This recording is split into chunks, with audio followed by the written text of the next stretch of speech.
ഇപ്പോൾ ഡിവൈഎഫ്ഐ പരിപാടിയിൽ MV. Govindan CPM സംസ്ഥാന സെക്രട്ടറി സംസാരിക്കുന്നു. അതിലേക്ക് ഈ ഒരു പശ്ചാത്തലത്തിലാണ് വളർച്ച. ഇവിടെയും അതേ തന്നെ. ഇവിടെ സഞ്ചിത മൂലധനം മുമ്പ് സാമ്രാജ്യത്വത്തിന്റെ ലോകത്തിന്റെ അനുഭവങ്ങൾ വെച്ച് പരിശോധിച്ച് നോക്കിയാൽ എല്ലാ ജനാധിപത്യ വിപ്ലവങ്ങളിലൂടെയാണ് കിട്ടുക, അല്ലേ? ജനാധിപത്യ വിപ്ലവം നടത്തുക എന്ന് പറഞ്ഞാൽ ഭൂസ്വാസി ഭൂപ്രഭുത്വത്തെ അവസാനിക്കുന്ന വിപ്ലവത്തിന്റെ പേരാണ് ജനാധിപത്യ വിപ്ലവം.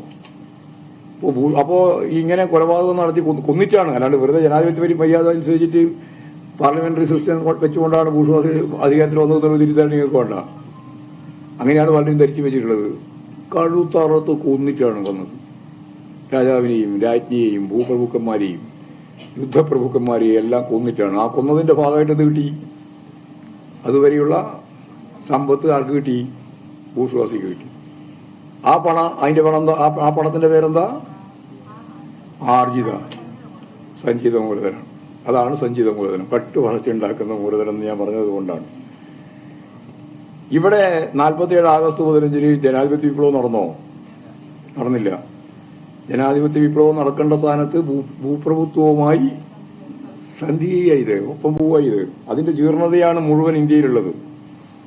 അതുകൊണ്ടാണ് ഞാൻ സാധാരണ പറയുന്നത്, ഗുജറാത്ത് കലാപം പോലെ ഇപ്പോഴേറ്റവും അവസാനത്തെ കലാപടിയ മണിപ്പൂർ കലാപം പോലെ ഇന്ത്യയിൽ എവിടെയും ഏത് സംസ്ഥാനത്തും കലാപം ഉണ്ടാക്കാം, ബോധപൂർവം പ്ലാൻ ചെയ്യാം.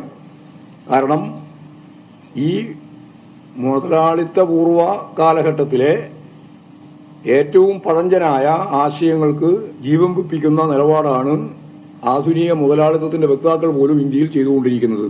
ഫ്യൂഡൽ ആശയങ്ങളുടെ മേലെയാണ്. ഇങ്ങനെയുള്ള ഒരു പ്രത്യേക സാഹചര്യത്തിൽ ഇവരിങ്ങനെ വളർന്നുകൊണ്ടിരിക്കുന്നു.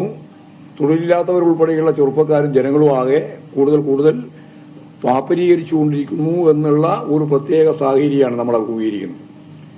അപ്പൊ അന്നവർക്ക് എന്ത് കിട്ടിയില്ല? അതായത് ഈ പറഞ്ഞ സ്വത്തൊന്നും അവർക്ക് അന്ന് കിട്ടിയില്ല. ഭൂപ്രഭുത്വം അവസാനിപ്പിക്കാത്തതുകൊണ്ട് മുതലാളിത്തത്തിന് കിട്ടിയില്ല. അന്ന് 45-50 കോടിയൊക്കെ ഉണ്ടായിരുന്നുള്ളൂ ടാറ്റക്കുമ്പുറലക്കെല്ലാം. എല്ലാം ലോകത്തിലെ വളരെ പിന്നിൽ നിൽക്കുന്ന ഭൂസ്വാസിയായിരുന്നു ഇന്ത്യൻ ഭൂസ്വാസി. ഇന്നും ടാറ്റയും മുരളിയൊന്നും അത്രത്തോളം വന്നില്ല.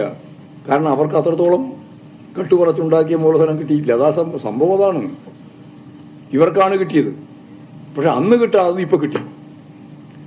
അന്നിന് ശേഷം നമ്മൾ സ്വരൂപിച്ച് വെച്ച പണം മുഴുവൻ, സമ്പത്ത് മുഴുവൻ പൊതുമേഖലാ സ്ഥാപനങ്ങൾ എന്ന രീതിയിലും ദേശാധികൃത ബാങ്കിന്റെ പണം എന്ന രീതിയിലും ഇവർ രണ്ടും ഇപ്പം കിട്ടി. അങ്ങനെ കിട്ടിയപ്പോഴാണ് ലോകത്തിലെ ഏറ്റവും വലിയ മുതലാളിയായിട്ട് ആര് വന്നു?